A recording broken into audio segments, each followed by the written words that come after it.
Dan gol yang dicetak Sirkzee di menit ke-52 membuyarkan kemenangan Inter Milan.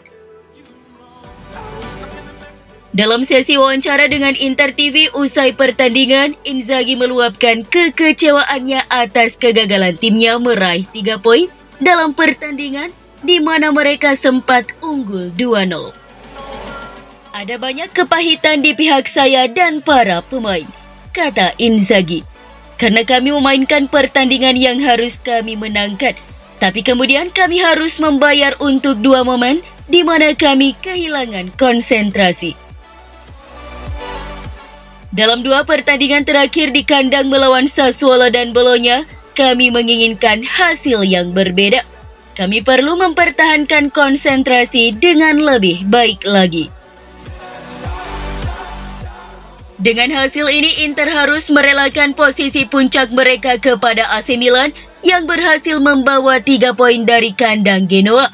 Inter kini tertinggal 2 poin dari rival sekota mereka tersebut.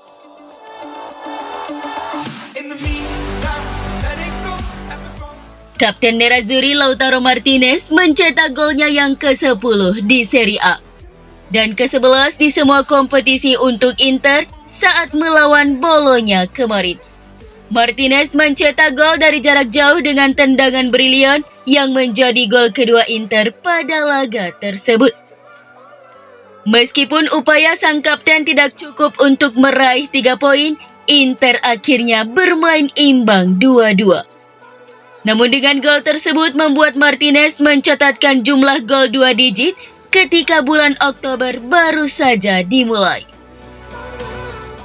Berdasarkan pantauan akun statistik sepak bola Opta, gol tersebut membawa Lautaro Martinez mencapai tonggak penting. Dalam tweetnya, Opta menulis, Lautaro Martinez adalah pemain ketiga dalam sejarah Inter yang mencapai 2 digit gol dalam 8 pertandingan pertama yang dimainkan Nerazzurri dalam satu musim Serie A. Setelah Giuseppe Meazza dengan 11 gol pada musim 1935-1936 dan Antonio Valentin Angelillo 16 gol tahun 1958-1959.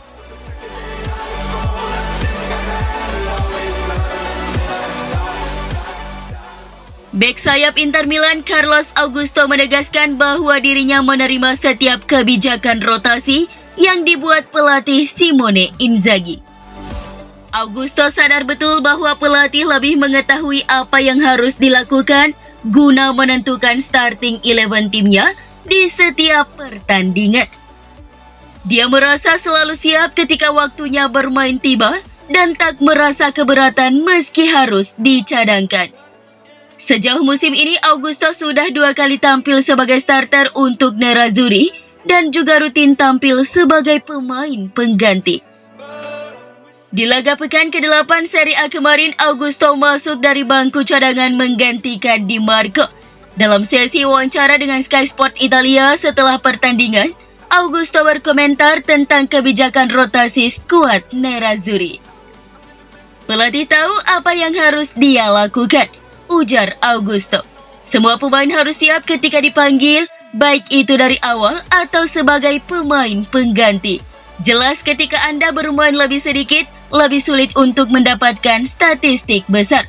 Tapi siapapun yang bermain harus selalu siap.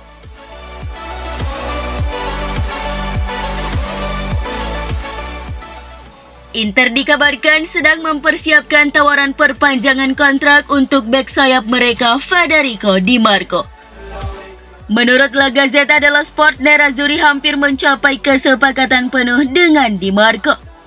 Pemain berusia 25 tahun tersebut saat ini memiliki kontrak yang berlaku hingga tahun 2026 dan kesepakatan baru nanti akan membuat mantan Primavera itu akan berada di Appiano Gentile hingga tahun 2028 dengan kenaikan gaji mencapai 4 juta euro per musim.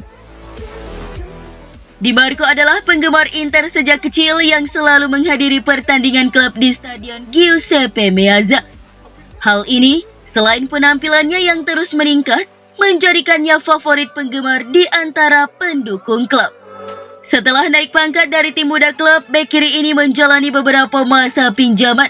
Hal ini membuatnya mengasah kemampuannya bersama tim seperti Empoli, Parma, dan Hellas Verona.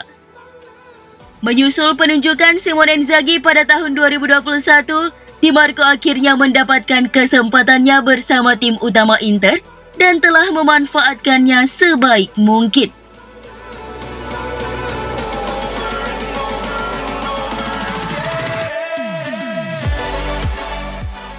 Sebuah pemberitaan di media Italia menyebutkan mantan bintang Inter yang mungkin menyesal meninggalkan klub, termasuk Andre Onana dan Milan Skriniar. Seperti yang dijelaskan Tuttosport, banyak pemain yang meninggalkan Nerazzurri dalam beberapa tahun terakhir gagal mengulangi kesuksesan mereka di klub barunya. Contoh paling nyata yang dipamerkan saat ini adalah Andre Onana dan Milan Skriniar. Kiper asal Kamerun ini hanya menghabiskan 1 musim di Appiano Gentile, tapi itu sudah cukup baginya untuk mengukuhkan dirinya sebagai pemain penting di klub. Aksi heroik pemain berusia 27 tahun ini berperan penting dalam perjalanan Inter menuju final Liga Champions. Ini membuatnya dihargai dana tinggi oleh Manchester United. Setan Merah menggelontorkan dana sekitar 55 juta euro untuk jasa Onana. Namun sejauh ini penampilannya jauh dari konsisten, terutama di Liga Champions. Sang penjaga gawang melakukan beberapa kesalahan dalam kekalahan 2-3 Manchester United di tangan Galatasaray pada hari Rabu. Pada pertandingan UCL yang sama, Milan Skriniar kesulitan di lini belakang untuk Paris Saint-Germain. Pemain Slovakia ini menjadi protagonis di lini belakang Nerazzurri selama beberapa tahun. Namun sejak berstatus bebas transfer ke ibu kota Prancis, ia gagal mendapatkan kembali performa terbaiknya. Seperti disebutkan L'Equipe, Skriniar menjadi masalah serius bagi PSG. Juara Prancis menderita kekalahan 1-4 di tangan Newcastle dalam pertandingan terakhir mereka. Sebaliknya, Marcelo Brozovic tidak menikmati performa terbaiknya di Al-Nassr. Meskipun ia tidak terlalu kesulitan, pemain asal Kroasia ini belum membuktikan dirinya sebagai pemain penentu bagi tim Liga Pro Saudi itu. Daftar tersebut juga bisa mencakup Romelu Lukaku yang mengalami masa-masa sulit di Chelsea sebelum kembali ke Inter musim lalu. Laporan tersebut berpendapat bahwa Ivan Perisic dan Achraf Hakimi mungkin juga termasuk dalam kategori yang sama.